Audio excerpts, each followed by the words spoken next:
Hi, everyone. Welcome to the Parent Education and Support Group meeting today. Thanks for joining us on Zoom. We gather virtually on the second Thursday of each month, and we explore different programs and resources available in our community. After the presentation, we open the floor to share our joys and challenges as parents. If you want to stick around after the recording ends, we welcome you to. But my name is Carrie Axtell, and I'm the Advocacy and Program Director here at the ARC of Fort Bend County, which is a nonprofit dedicated to supporting people with IDD, intellectual and developmental disabilities, and their families. And we do that. We enhance the quality of life through grassroots advocacy, parent training, and engaging social and recreational programs. We also are the host to the largest Special Olympics delegation for adults in our region, and we have 10 different sports and over 130 athletes, so we have lots of fun here. But if you want to find out more about the ARC and our programs, you can visit us on our website, arcoffortbend.org, or our social media, Instagram, Facebook. And I will also put my information here in the chat in a moment if you want to reach out to me personally. But this month we're kind of having a different format. And we have a special guest with us, author Holly Nicole James, who also is a special needs mom, adoption advocate, and a guest blogger. And I'll introduce Holly just in a moment, but I want to highlight that we also have some fellow adoptive parents here who may want to chime in and be part of the discussion. So this, again, different format. As I ask the questions, we'll let Holly kind of go first. But if you want to chime in and share a story or a tidbit and tip, we welcome that as well. So we'll just kind of keep the comments, brief so we can keep things moving. But I think we're all going to benefit from just hearing from each other. So this is my first time facilitating this interactive panel format, so I'm excited to see how it unfolds. But again, it is my pleasure to welcome Holly Nicole James. She is the author of Adoption Adventure Travel Guide, Tales and Tips from an Adoptive Mama. And Holly's work has been featured at Buckner International's Quarterly Magazine. She's a guest blogger, and her story has been shared on World Adoption Day and Stand for Life. When Holly is not working as a marketing specialist or being a mom to her daughter and her two sons, you can find her sharing her story of adoption through CPS and her everyday life to give a glimpse into what adoption and motherhood can really look like. So that's what we're going to talk about here today, right, Holly? Thank you so much for having me. I'm really excited to be here. All right. So if you want to just start off by sharing a little bit about, your family, your kids, and whatever you're comfortable sharing with about your family. Brought a few pictures because I'm a mom and that's what I do. So let me share my screen here.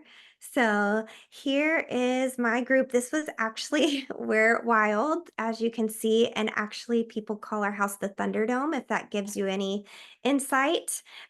These are my kids, and this was on James Day, this like last month. So that's what we call our adoption day, that we celebrate our family becoming a James family. So, this is me and my husband, Jeremy. We have been married for, I think, 16 years now. Um, so been a little while. And this is Clyde. He is 14. He is in ninth grade. He goes to a really small private school. And by small, I mean, I think all of his high school has like, I don't know, like 15 of them. So pretty small. And this is my middle son, Nate. He is 10. He is in fifth grade. He has had quite the school and medical journey. Right now, he is in his second year online with K 12. And this is my littlest, Houston. She is 6. She has autism, and our school journey has been chaotic to say the least. We've just been transferred schools. We are still in public school, but we are now in a self contained program called the CAP program, and finally doing a little better. So, those are my people. So, Oh, beautiful family. Thanks for sharing them. well, thank you. Good. I love that you call that James Day. Like that's your day, that's your birthday. It's James Day. That's Yeah, cool. that felt so inclusive for us. We wanted all of the kids to feel like this was a part of it. We just felt like adoption is such that, like, yes, we're celebrating you coming in, but there's some loss there too. So we kind of wanted to celebrate us as a family. We feel like our trauma is kind of every day. We have a lot of trauma. We have a lot of medical trauma, school trauma, background trauma. And so we wanted that to be the day that we just got to celebrate though. Hey, there's some cool parts about being a James too. So we picked Nate's adoption day, legal adoption day. And my youngest, we never made it to adoption. We're just kind of legal guardians. And so we celebrate, she came into our family the same month. So we put it as one big fun day.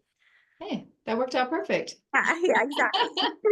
All right. Well, I'll go ahead and go next. I'll share my adoption story. So my name is Carrie Axtell, and my daughter, Haley Axtell, she is our middle daughter.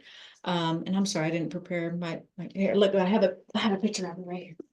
So I do have three children total. So this is my daughter, Haley, and she's our middle child. This is my youngest, Ashley. And then this is my oldest, my son, Austin. Ooh, if it'll show up. There it is. And as you can tell from Austin, he is active duty in the Air Force, and he's up in Missouri. So he's about to be 22. I don't know how I have a child who's an adult. Um, and then our middle child, Haley, she's about to turn 19 here next March. And then our youngest is 18 and is in college off at Tarleton. But our adoption story with our middle daughter, Haley, is she started off as my biological niece. And through life circumstances, ultimately, we had the opportunity to adopt her at 2.5 years old. So she's been part of our home since 2.5. And we have various struggles, reactive attachments disorder, just various, challenges in going through her young life.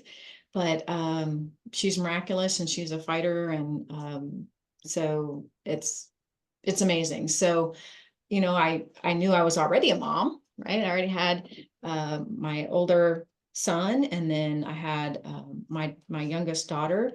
So, I was already being a mom, but it's definitely different as a person who is a kinship adoption, adopting another child. And it's like, wow, we just kind of jumped right in there. And the difference in age between my two daughters is about 6 months. So it's kind of like all of a sudden I had twins, but I didn't, So yeah, so it was a very interesting beginning for me as well. So, but that's my family. I love it. Yeah. And if anybody else wants to jump in, Tanya, Colleen, feel free if you want to share your story, your beginnings. If we can, there we go. Do you want to go first or do you want me to? You can go ahead. Okay. So I'm Colleen. I have two sons. They're both adopted. We actually went through a private agency, so we don't really haven't had any state or much state support. My oldest son is 14. And we adopted him basically at birth. So he's got ADHD, but it's not real bad. So a lot of times in a discussion like this, I wouldn't really bring him up, but he has had some emotional issues, and more since hitting adolescence.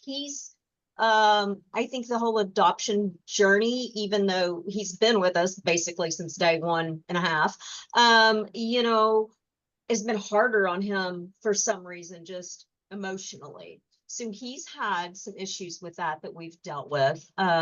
Then my youngest son, he's 12, and we adopted him. He came to us when he was 14 months old.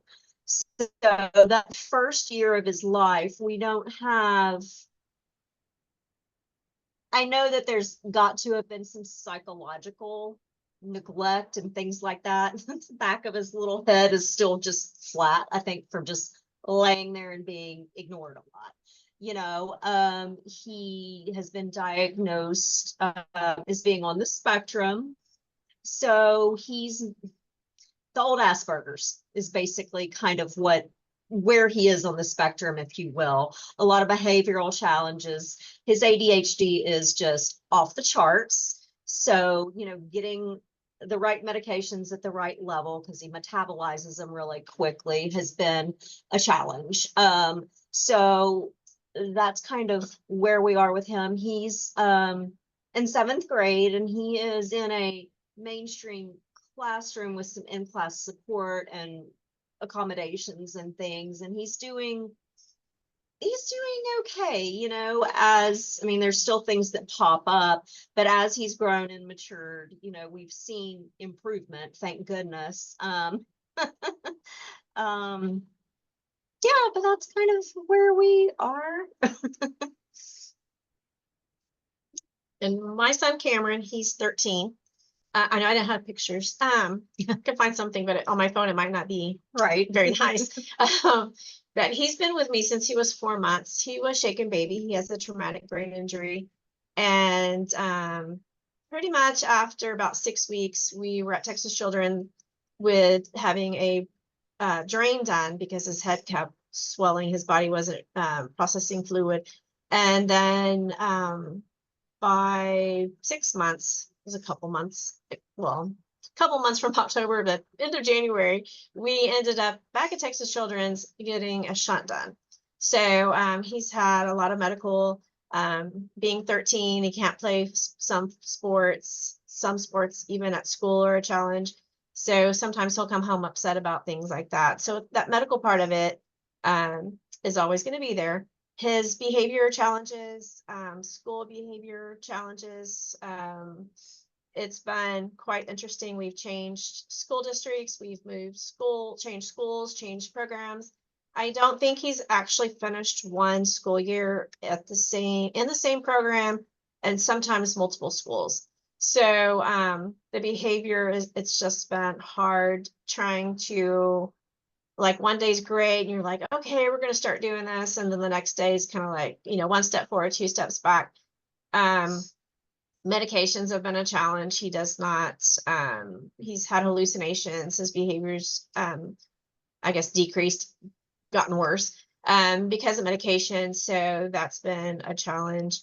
The emotional part of being adopted, abandonment issues. He's always had abandonment issues. When I would take him to daycare, you're coming back, right? And him being placed with me at 4 months old, and then 2, 3, 4, still asking if I'm coming to get him. It took a while, and I participated on a webinar, and I was like, why does he do that?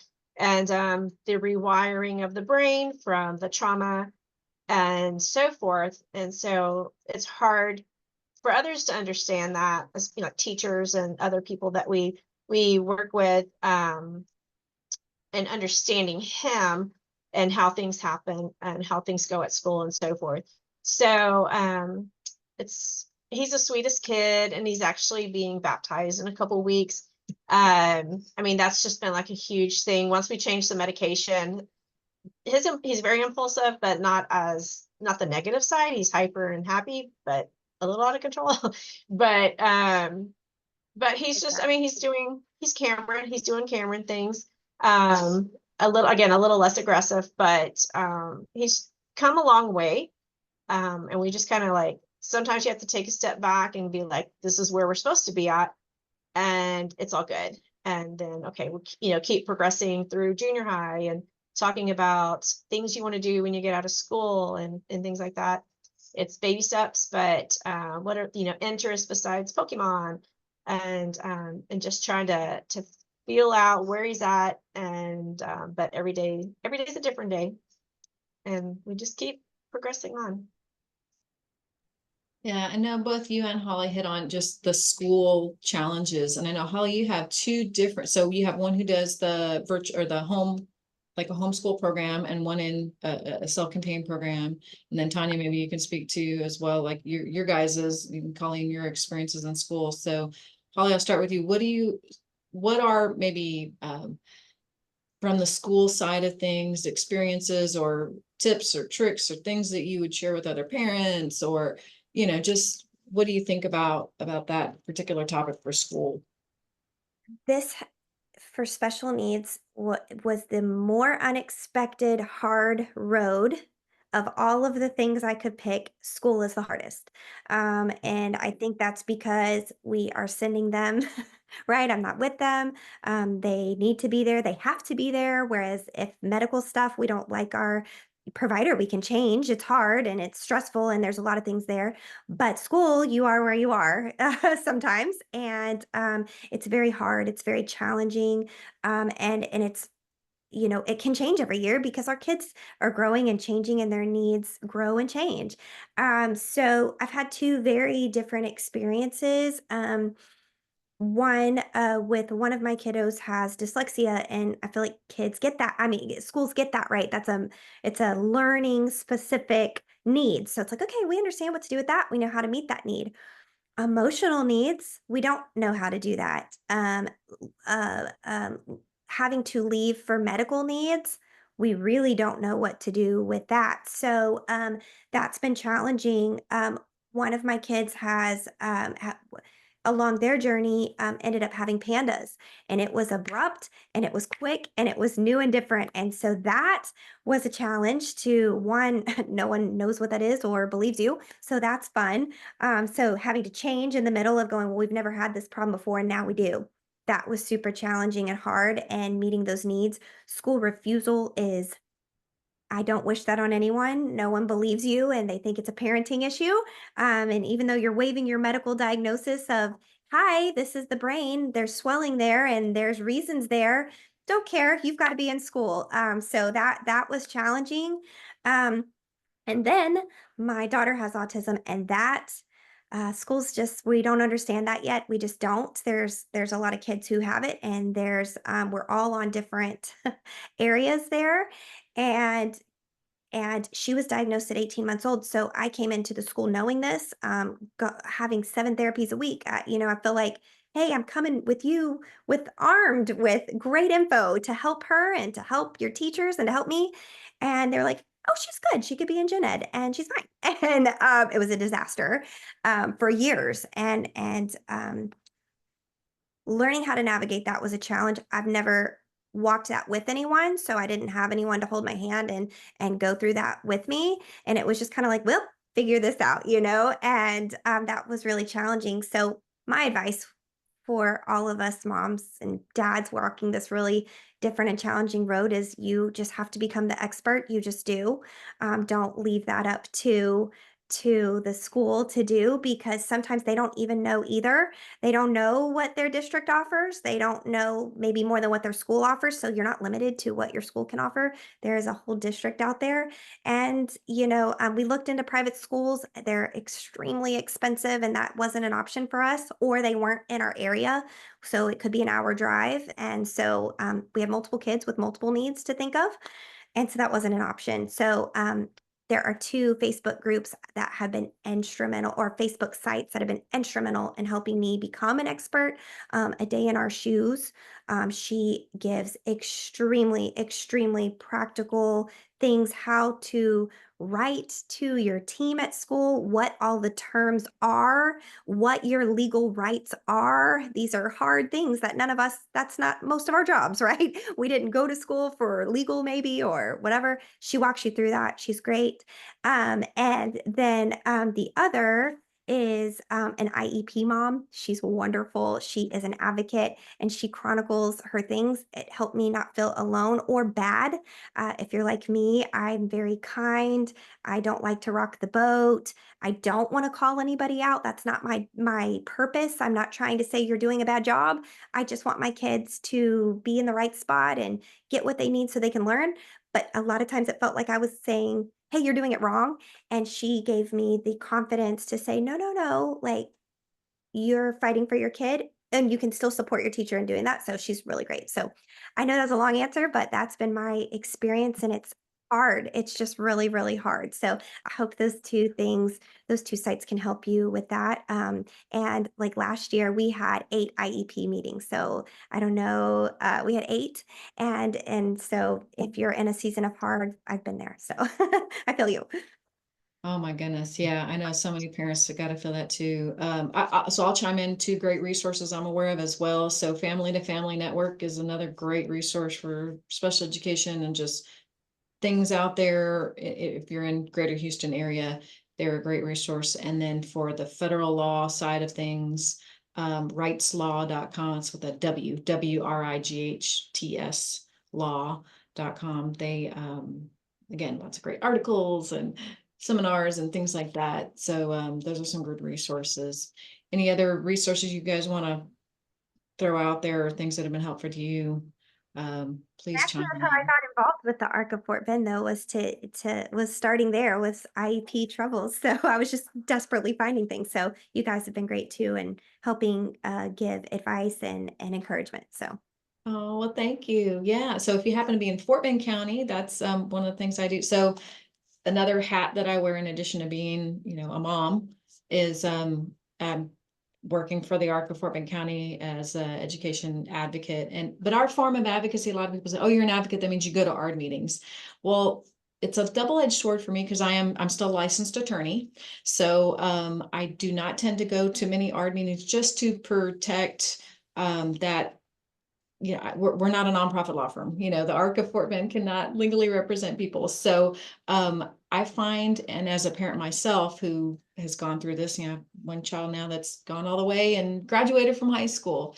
So I've sat in many ARD meetings myself as a parent and understand what that feels like. And you do need some support with you. So if you have family members or somebody who can go with you, absolutely. But my purpose with the ARC is really to just provide parents information so that they're empowered. So I call myself a parent empowerment coach. That's what I do, because the reality is when you're in an ARD meeting, what's happening in that moment is what's happening in that moment. If you haven't prepared ahead of time to know what your rights are ahead of time, that's really why you kind of feel out of control. So I like to focus on the preventative side of things, help you all before ARD meetings, and then help you with the knowledge of that 10-day recess, which is so important, right? If you ever get an ARD meeting, you feel like you have just been bum rushed by some information you had, it came totally out of left field and you weren't expecting it. Just know that you have the right to say, wow, this is new information. This is interesting. Why don't we take a break? And you'll give me a chance to do some background research on what it is you're proposing, or get additional data on what it is you're proposing. So that's some helpful information that I would hope any parent just know about your right to never feel like you have to make a decision in that moment. You absolutely have a right to call a break. 10-day recess is a great tool. So any Right. other And education my stuff? Yeah, go for it. my sister is a YCAP teacher, and she was in Katy. We're still in Katy, but she's no longer in Katy. But she's attended a couple ARD meetings with me, and even working in the school district. And but she's like, don't sign anything at all. If you have any question, any doubt about anything that's being said, don't sign anything. And she's like, walk away, do your homework, do the research that you need to do, but don't sign anything at that time. If it's not what you want. We had an issue with extended school year, and she's like, if they don't give it to you, we knew we needed it. He fit all of it to qualify. But and initially they had said no, and she's like, don't sign anything if they don't change it. So I think they that kind of was with that, like, but if you sign it now, we can start services in 5 days. I think they kind of pressure you in that way. And I mean, let's be honest, and I fell for that the first time. They're not doing anything in 5 days. Nothing is going to happen in five right. days ever. I mean, it's just not even physically possible. So, if we could also take that out of our mind to go, oh, I'm hurting my kid by not getting their services right away. Like you're not hurting them at all. Like you can wait 5 days, and I'm sure it won't have been implemented anyways. It might take 30 days to implement. So One of our meetings, it's 2 hours ago, that they were going to change him to more resource classes. And so it was like, okay, good, this will be more support for him and so forth. Well, then the school didn't have resource. So then they started making changes and implementing, well, how can we have this teacher who worked with him anyway go to the gen ed class with him and so forth. And so basically they didn't have resource. They made it the same, but he would sit in the gen ed class for like 10 to 15 minutes and then be taken out and worked with someone one-on-one. And it's just a different setting. He was having a hard time in a gen ed setting with that many kids and that much going on. So it didn't help. It wasn't what they said. It wasn't what we agreed to. And again, that didn't work. And now we're in a different program. But yeah, 5 days is not, it's not going to happen. Yeah, I know. So the behavioral side of things, so school is one big topic. Another thing is maybe the resources out there in the community, like behavior support, speech therapist, occupational therapist, respite program. I mean, are there any that you all know of or have found particularly helpful that you might want to share?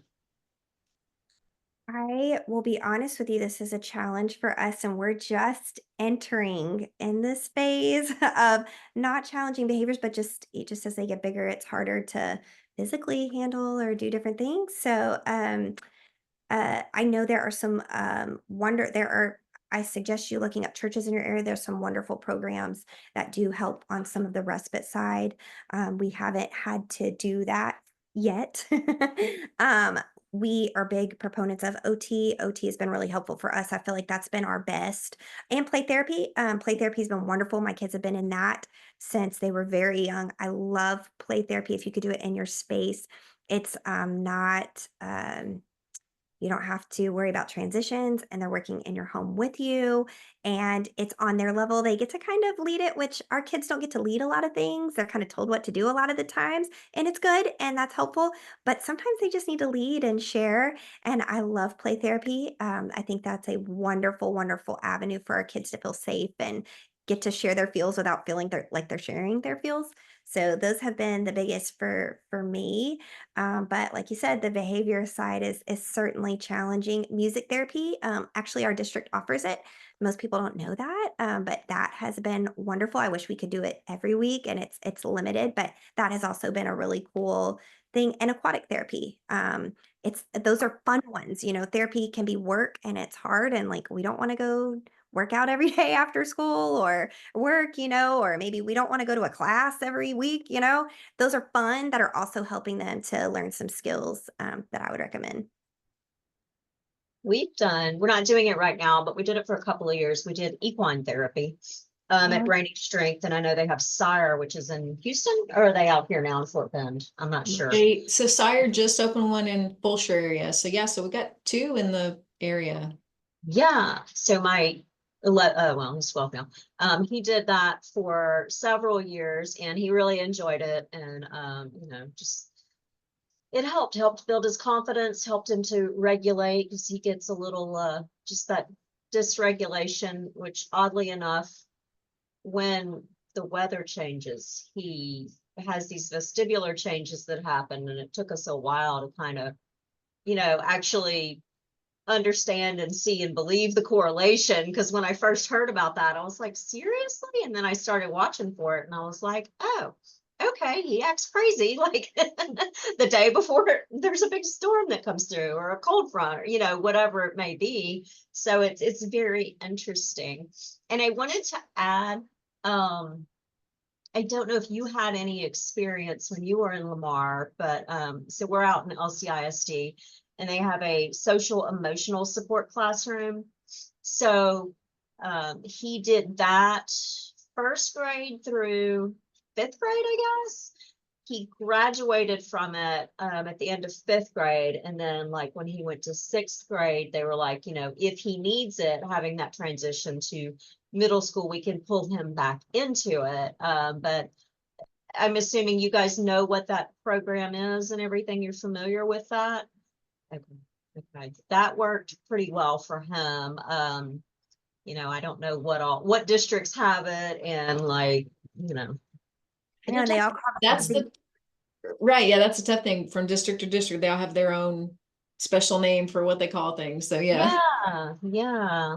So that did work for him, when he got overwhelmed or just couldn't handle it, and yeah. Really loved, and it's not therapy, but it's wonderful. Forever Dance has a special needs dance class, and they offer it for free, which is so generous. They have Nice. it for different ages. Boys and girls can both go. It's Mhm. not therapy, but it's therapy for me. I've never felt so absolutely encouraged that they love our kids, like all their behaviors. Like it's never been an issue or judged, and it's joy. It's just a time of joy, and it's been wonderful. And just getting to connect with other parents like us, is really cool too. So that's been really, really great. that's been one of my biggest challenges probably with mine. I would go to the gym to be healthy and de-stress and everything, and he would be in the childcare, and I would go pick him up when I got done working out, and I would get this terrible report on, back from the workers, and like the stress. Just I quit going to the gym because I'm like, it's not even worth it. I would get like, he went to mom's day out before he went to school, and at the end of the day, especially, gosh, he had this one teacher one year. It was just, I literally have never had a panic attack or anything, but I was sitting in the parking lot one day and it was almost time to go in and get him. And I was like, I started feeling like just all I was like, I think I'm like on the verge of some kind of something, just because like going in there and getting that bad report and her being kind of accusatory of, and just like, I don't know what to tell you. If I knew what to do, trust me, I would share the secret. This was when he was little, though, and the resources were even more difficult to come by. And, at that age, when we would try some of the therapies we did try, just didn't really do a whole lot at that age, unfortunately. But as he got older, it's stressful, though. Can I ask Right. a question? Oh. Yeah, sure. Go ahead. Jump on. Hi, We're just having a sorry. conversation. I'm sorry. Yeah. Hi, my name is Merlene. I'm working. I've kind of forgot about the meeting, but I'm happy to join. I'm new in the area. I do have a son that is 5 years old that is autism. He's coming a long way with his verbal and he's speaking a little bit more and more and every day. He goes to Robertson. Some of the struggle I'm facing is he have this behavior, like Gus was mentioned. Um, so the other day the teacher called me. Sometimes it's like very frustrating. They like calling you like, well, he hit a kid or. So I was like, well, I always talk to him. The only thing I can do is keep talking to him and reroute him, telling him, no, it's not okay to hit people. One thing I was very surprised that the teacher said, well, I'm gonna write Ethan up. But my son name is Ethan. And I was very surprised that I was very frustrated, but I was like trying to, because they're working with my child, so I don't wanna get my frustration out of her by telling me that she's gonna write him up for hitting another kid, and he would not be eating at the cafeteria. He'll be eating at the assistant principal office. Yeah, I was very shocked. And Oh, no, no, no. Yeah.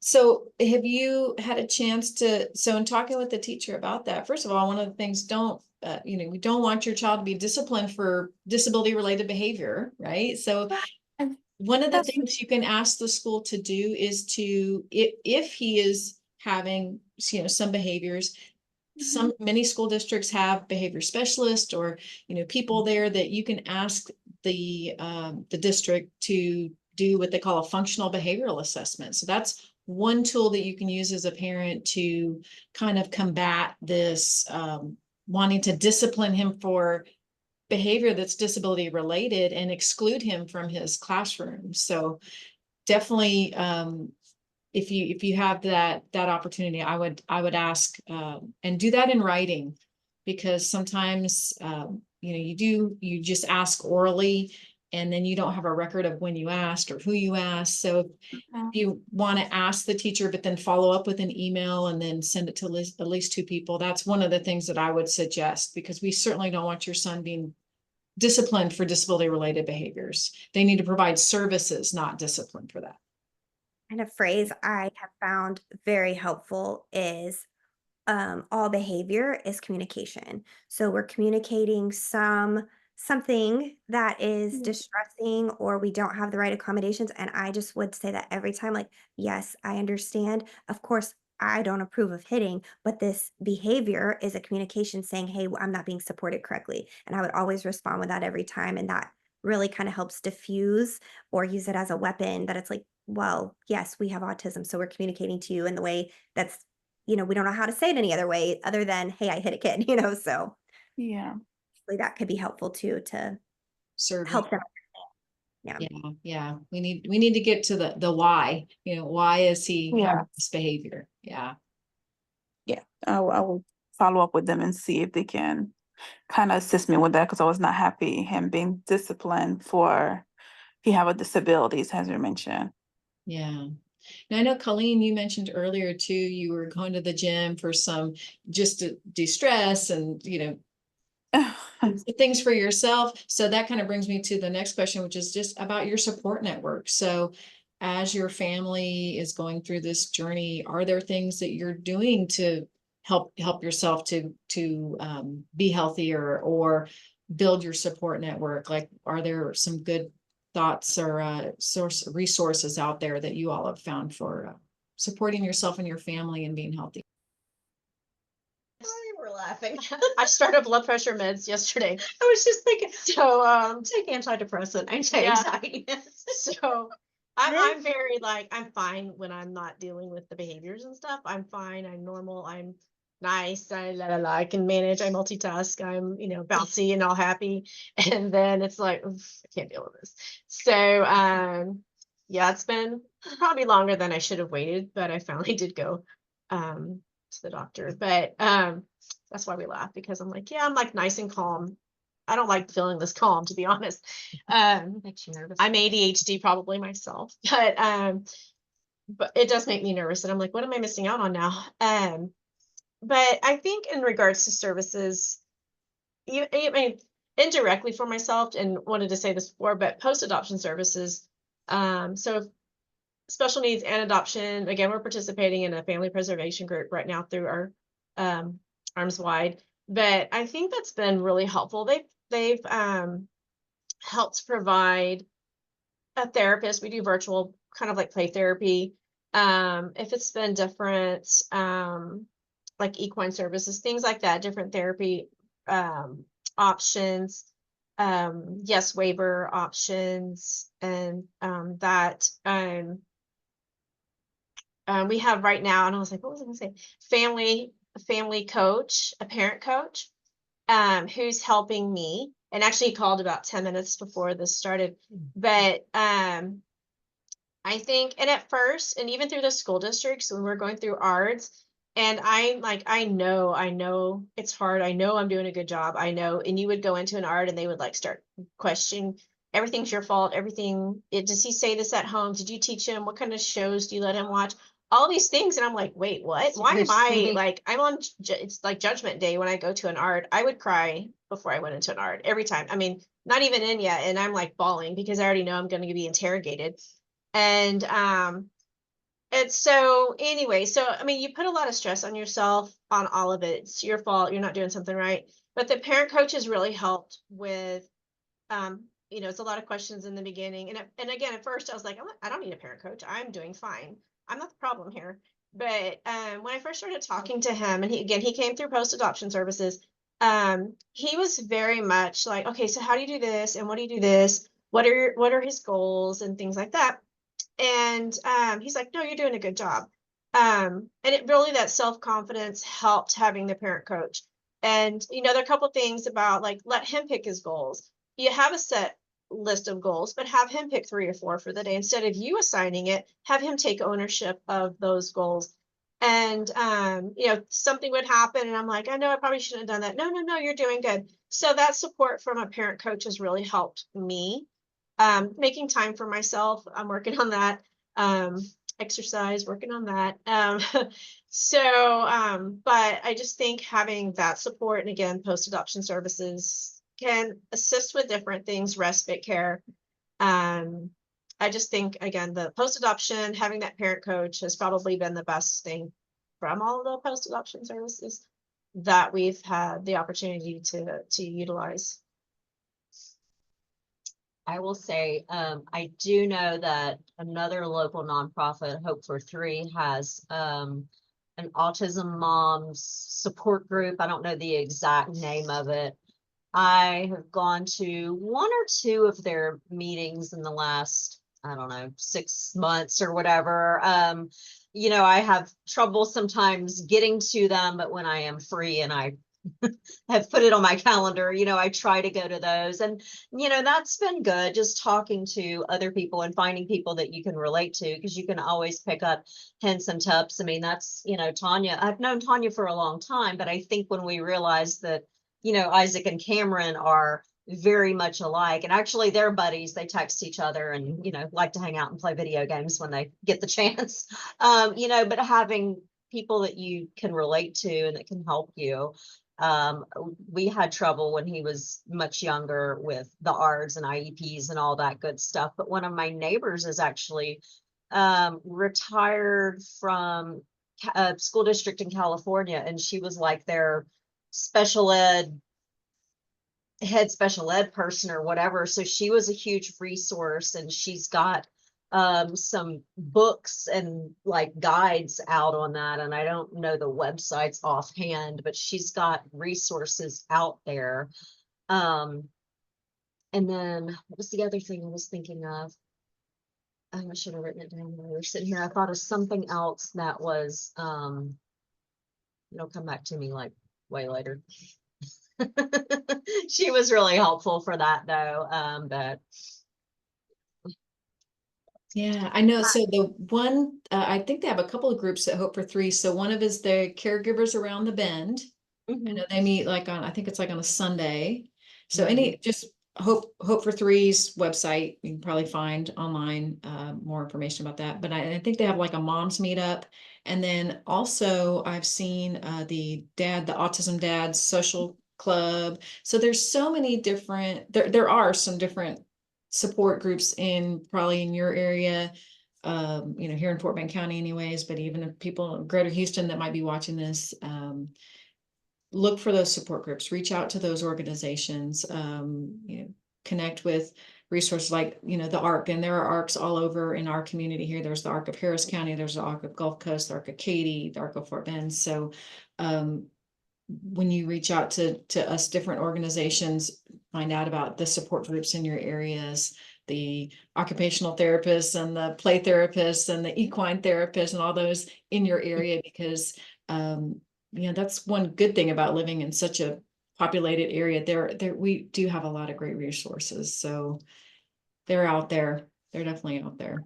How hard it is to, leave our kids, to find time in our schedule. Some of us, it's all we can do is to make it to work and to get home to our kids. I highly suggest there are a lot of wonderful Facebook groups as well. Autism Moms of Houston, things like that, that if you can't go, you can ask in those groups. You can not feel alone. You can kind of turn them on and off as you need. If your kids have specific medical needs, there's groups for that too. And that they're wonderful, and you can kind of come in and come out as you see fit. There's also, I would highly recommend, there's a book called The Heart of the Caregiver. It's for people who take care of elderly parents. It could be people who take care of their kids, people who take care of their spouses or a family member. It's a wonderful, it's an encouragement, and they also have it's a book and a study that you can kind of go through. So it's a little bit like therapy, which is great too. But there's also a group you can join and go through with other people, and it's all online. And it has been so transformative for me, and something you can always go back to too, as different parts of your journey. Maybe you feel different in different times, and so it's something else to look into, especially if you aren't able to go in person. No, that's great advice, because it's so hard to find time in our busy lives. Well, while we're talking about the book, actually, I wanted to give you a chance, Holly, to talk a little bit, because you've written a book about being an adopted mama. So can you tell us a little bit about that book? Yeah, so it's a really, I'm just so proud of it. It's such a sweet book that I wrote after our first adoption, and it was a time that will never happen again. Encouraging people to adopt and answering questions for people who want to adopt. It really goes through, there's my emotional side of going through that, and then also very, very practical of all the different types of adoption. If you don't know, there's many different kinds. Infant adoption, there's adoption through CPS, there's international adoption. I really kind of go through what that is. And then I spend quite a bit of time even on the CPS side of what does that mean? What what are all these terms they will give to you?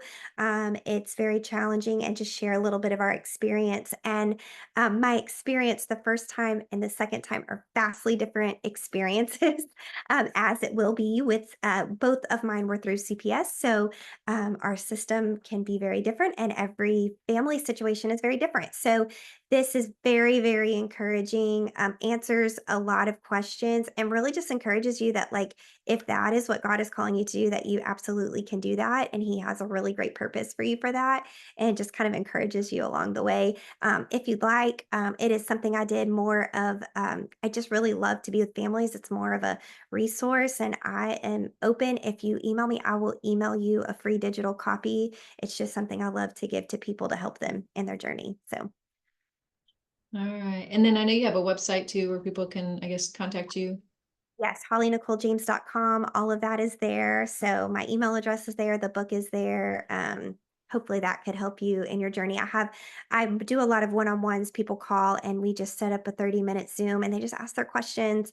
I'm pretty open and honest about what does that look like.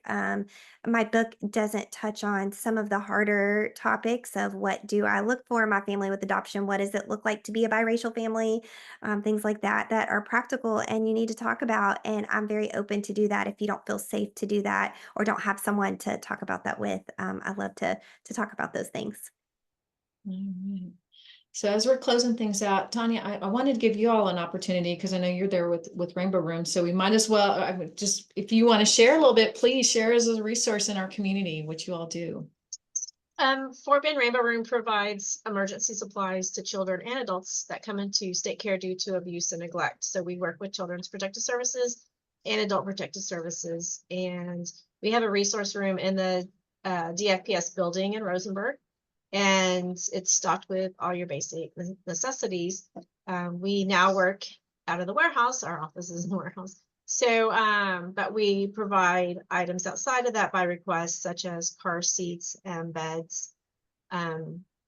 What else? Strollers and high chairs, some of the larger things that don't really fit well in the space. But then we also do a back to school project and Christmas project. So we just finished our back to school project. School clothes, backpacks, supplies, shoes, socks, underwear.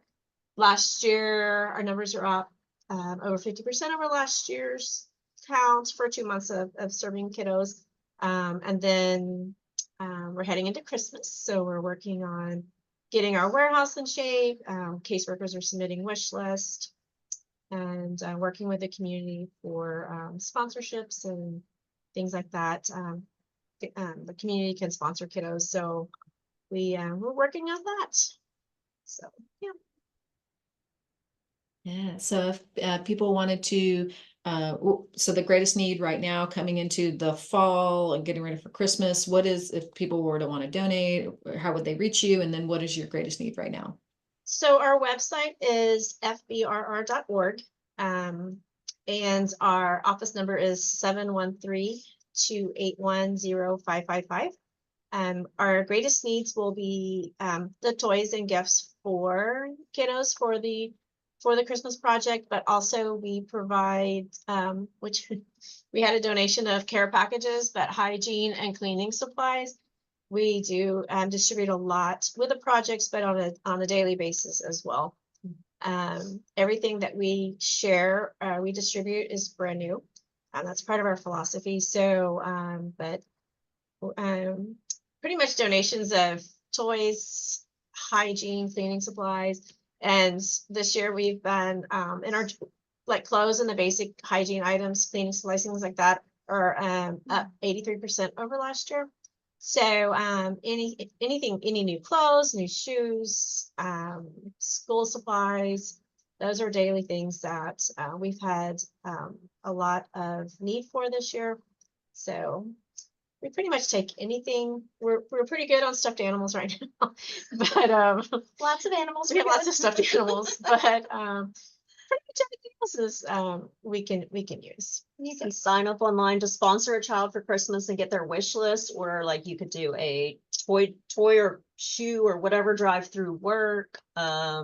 You can even sign up with our volunteer. Christmas program to come out to the warehouse. We have some daytime and actually a couple of weekends in December, right? There's nothing in November, but December on the weekend even to come help like get things together for the Christmas project and get like things packaged together for the social workers to come get them for the kids and everything. So we have all kinds of opportunities. Good. And then for those families who might be watching who are an adoptive family and maybe could use the services of Rainbow Room, I guess same contact to reach you all, right? And then some of the programs that you all offer. How does the family get connected with you all? Is it through a CPS caseworker? Yeah, there has to be an active CPS case going for us to provide.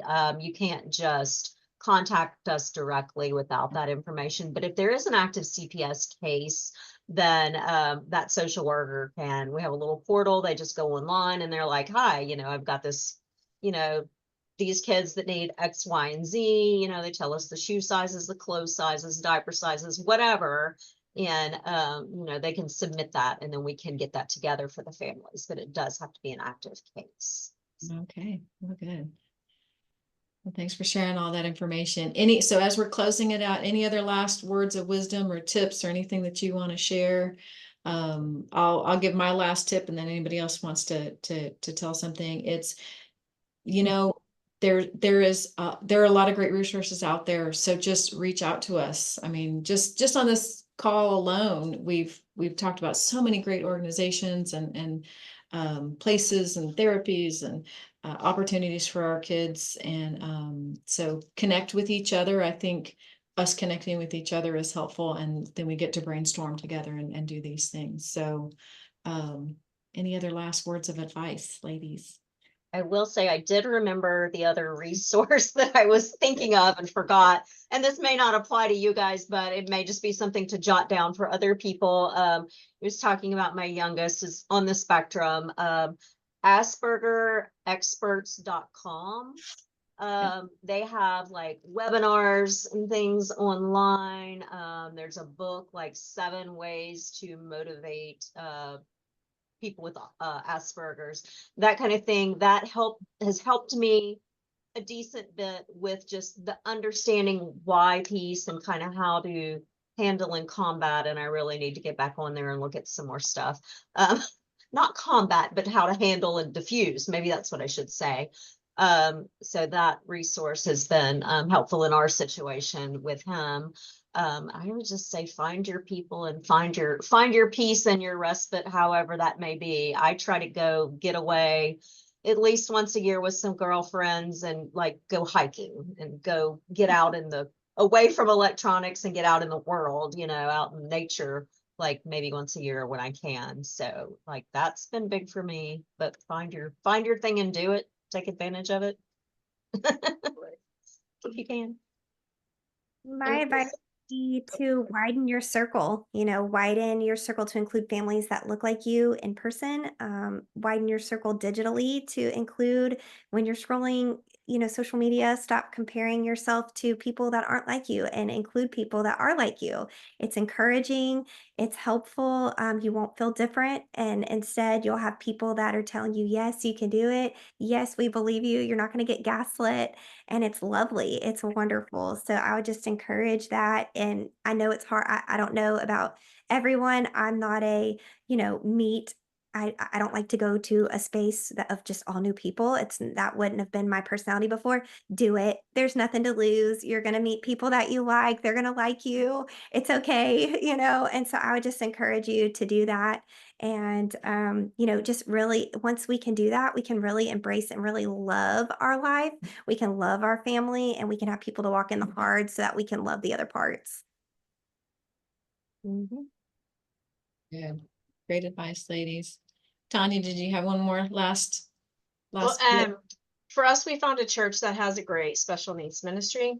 And so that's been a really big blessing for me on the church part. And then but finding a program that he's had some hard times in when we're there, but they don't kick us out. They accept him, they know what it is. So but just finding that right fit. And then that helps me have my time when we're at church. So yeah, That's great. Great advice, great resources. Thank you all so much for sharing. thank you. Thank you.